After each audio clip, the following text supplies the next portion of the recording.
Hey y'all, thanks for tuning into another video. So if you find yourself in a space where you're wondering why are people like this, like you're wallowing in the sea of why do people do this? Why are people acting the way they're acting? Is it me? Is it something that's happening to me or wrong with me, or that I'm the only one who's experiencing this? And to all of those questions, I would say oftentimes we think how other people are behaving through the lens of what we've experienced, and we expect them to navigate the world with the same moral compass as us. And when they don't, then we start to question whether we are the problem or something is going on with us.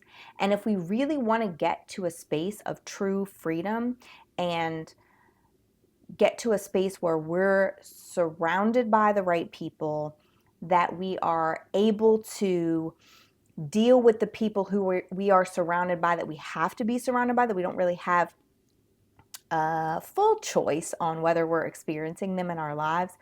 The true way to be able to deal with what we're experiencing around us, whether it's knowing that we have to create boundaries with a family member, or it's, I'm being treated a certain way by my ex, or, my kids are treating me a certain way, or my mom is treating me a certain way, or my boss, or whoever it is treating me a certain way.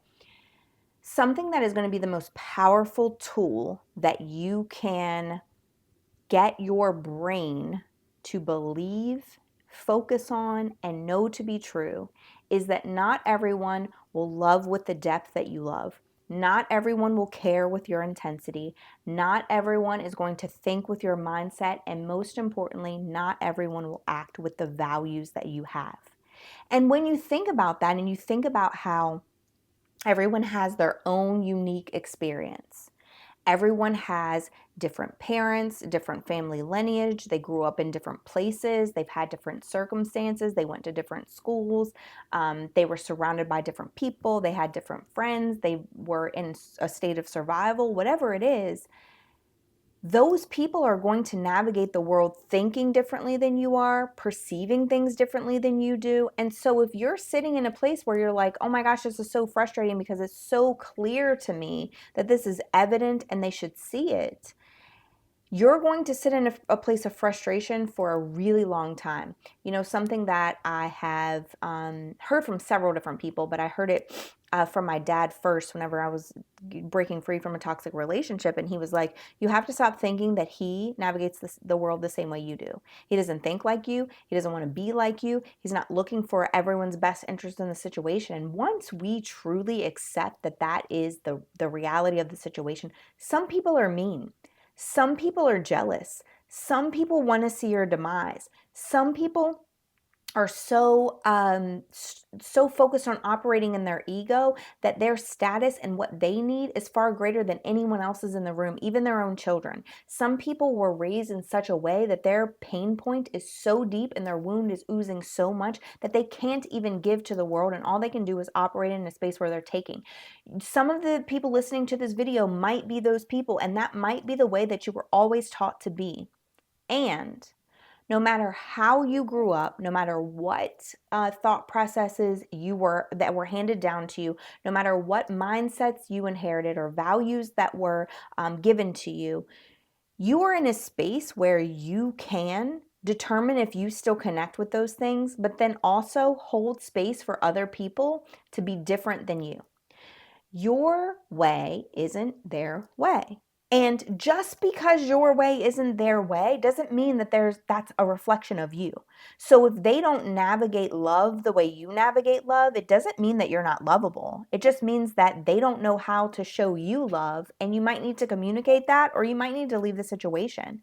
If they don't parent the way that you would parent your children, then that doesn't necessarily mean that you're an unlovable child. It might just mean that your parent doesn't have the natural inclination to love you in a way that feels like you would like a parent to love you. And maybe they also weren't given the sense to ask. Like, no one actually told them, you can ask your kids what they need from you. And so what we tend to do is say, when someone doesn't do what I need or navigate the world in a way that I think that they should, then that is somehow a reflection of me, their inability to do something, and their incapabilities are a reflection of me. And so therefore, because of that, I need to change me because something must be wrong with me. When you're in relationship with somebody who just says, well, you're not supporting me enough and you're not giving me enough, I've been in this relationship, and you're doing everything that you know how to do, sometimes you two just need to realize that this relationship is not going to work for both of you because you're giving all you have to give and that person is still pulling more from you, and you just don't feel like there's an area where you have the space to breathe and where they're actually being appreciative. And if that is the truth of your relationship, then it doesn't mean that you're a poor partner. It just means that you're not the right partner for that person.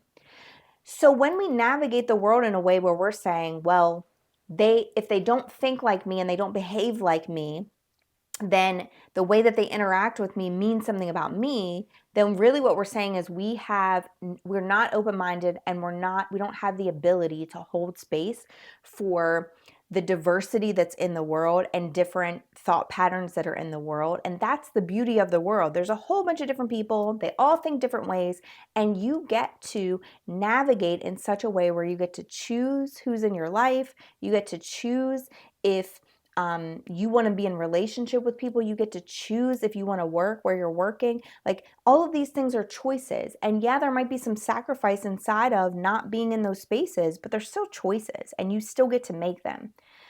So understanding that your way isn't their way, and that the way that they think, do, and respond to things is not a reflection of you is the first thing. The second one is you have to release the expectation that others should navigate life with the same moral compass as you. Because yes, for you, it would be a beautiful world if everybody navigated with the same moral compass that you have. But for the person sitting right next to you, it would be a beautiful world if people navigated the world with the same moral compass that they have. And so because of that, you have to understand that you can't have the expectation that anybody, not the people closest to you, not the people you work with, not the people you're in relationship with, will navigate the world the same way that you do. You can, however, have indicators, it's not expectations, but indicators of whether or not you want those people to be in your life based on their moral compass.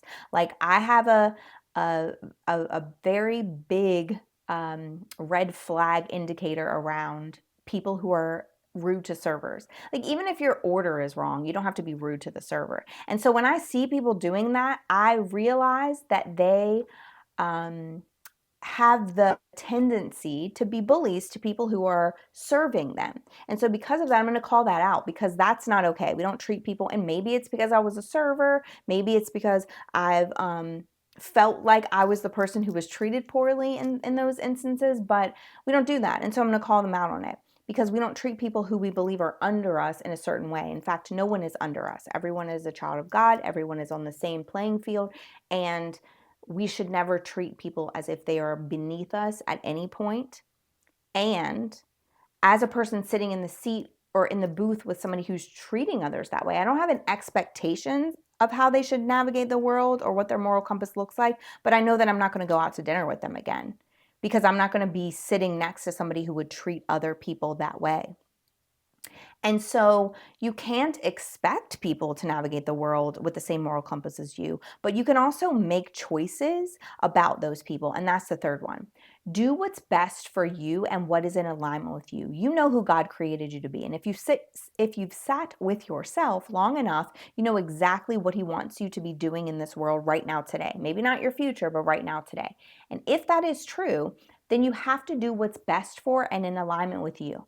And oftentimes that might mean that you get away from or out of the spaces with the people who are navigating the world in a way that, not just because it's differently than you, but because they might not love with the same depth as you, but they still know how to show love. They might not care with the same intensity with you, but they still care and they know how to show you that they care. They might not think with the same mindset as you, but they're still able to hold space for your thoughts and theirs. They might not act with the same values as you, but they have values and they prioritize values that you're in alignment with.